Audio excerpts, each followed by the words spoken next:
সাবধান, সুকুমার রায়। আরে আরে, ও কি করো পেলারাম বিশ্বাস, ফোঁস ফোঁস অত জোরে ফেলো না কো নিঃশ্বাস।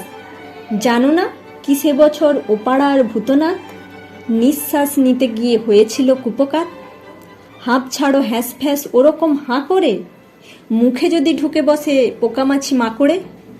বিপিনের খুঁড়ো হয় বুড়ো সেই হলো রায়, মাছি খেয়ে 5 মাস ভুগেছিল কলেরায়।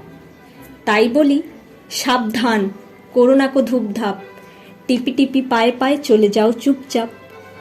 চেও না কি আগে পিছে, যেও না কো ডাইনি, সাবধানে বাঁচে লোকে এই লেখে আইনে।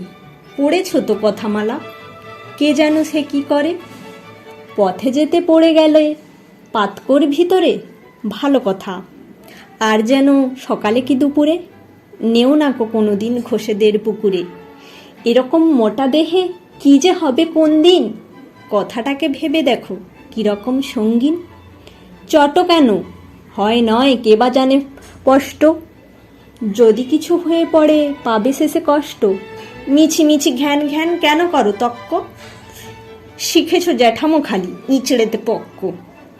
মানবে না কোনো কথা চলাফেরা আহারে, একদিন টের পাবে ঠেলা কয় কাহারে। রমেশের মেজো মামা সেও ছিল শ্যায়না, যত বলি ভালো কথা কানে কিছু নেয় না। শেষকালে একদিন চান্নির বাজারে পড়ে গেল গাড়ি চাপা রাস্তার মাঝারে।